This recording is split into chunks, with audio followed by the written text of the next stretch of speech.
আসসালামু আলাইকুম, welcome to শিমাল delicious cooking.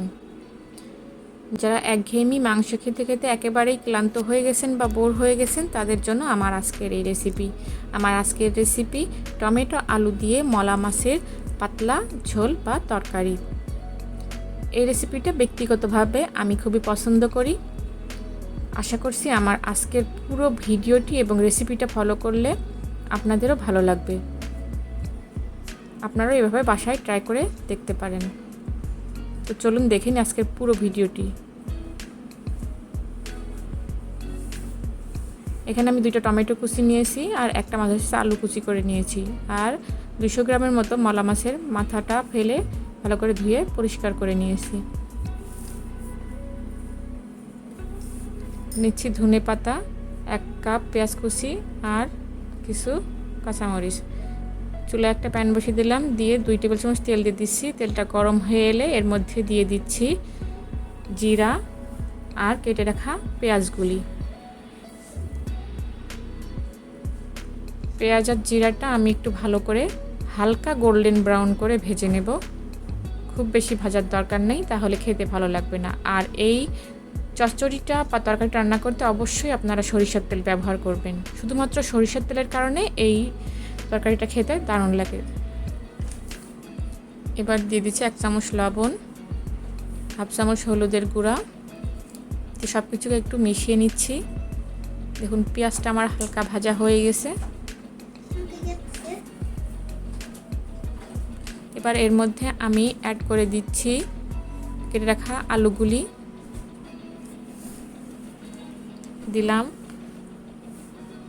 কেটে রাখা কাঁচামরিচ। এবার দিয়ে দিচ্ছি টমেটোগুলো।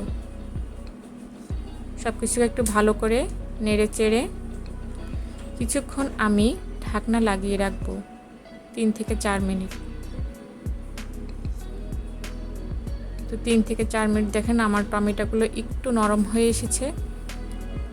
এবার আমি ঝোলের জন্য 1.5 কাপের মতো পানি এর মধ্যে অ্যাড করে দেব।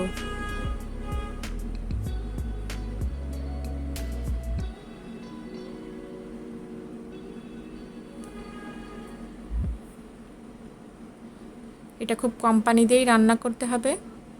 এবার আমি উপর দিয়ে দিচ্ছি মলা মাছগুলি। এই মাছটা দিয়ে আমি আরও 4-5 মিনিট ঢাকা দিয়ে রান্না করব, এতে করে আলুগুলো সিদ্ধ হয়ে যাবে এবং মাছ ও টমেটোগুলো নরম হয়ে তরকারির সাথে মিশে যাবে। দেখুন আমার ঝোলটা একটু টেনে এসেছে। এবার এই পর্যায়ে আমি উপর থেকে দিয়েছি ধনে পাতাটা দিয়ে আমি আরও 2-1 মিনিট ঢাকনা লাগিয়ে রাখবো, যাতে ঝোলটা একটু গাঢ় হয়ে আসে। যেহেতু এখানে আলু দেওয়া আছে, তাহলে এই জন্য সামান্য একটু ঝোল রাখতে হবে, তা না হলে পুরো শুকিয়ে গেলে খেতে ভালো লাগবে না। দেখুন আমি এই পরিমাণ ঝোলটাই রেখে দেব। আমার চচ্চড়ি বা তরকারিটা একদমই রেডি।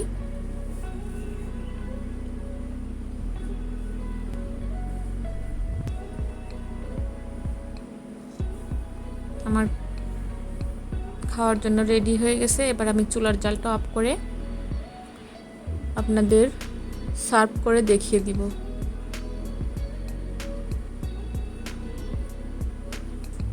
কত সহজে আর কত কম সময়ে আমার আজকের রেসিপিটা তৈরি হয়ে গেল। খেতে কিন্তু ভীষণ মজার, এবং আমি এটা পার্সোনালি খেতে খুবই পছন্দ করি। সরিষার তেল দিয়ে আর পেঁয়াজটা ভাজা করে রান্না করা হয় বলে এটা খেতে ভীষণ ইয়ামি হয়। আপনারাও এভাবে ট্রাই করে দেখতে পারেন, খুবই ভালো লাগবে।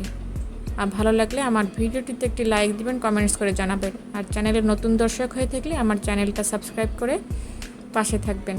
আর পাশে থাকা ছোট্ট বেল বাটনটি প্রেস করে রাখবেন পরবর্তীতে এরকম নতুন নতুন ভিডিও পাওয়ার জন্য। তো আজকের মতো এ পর্যন্তই। সবাই ভালো থাকবেন। আল্লাহ হাফেজ।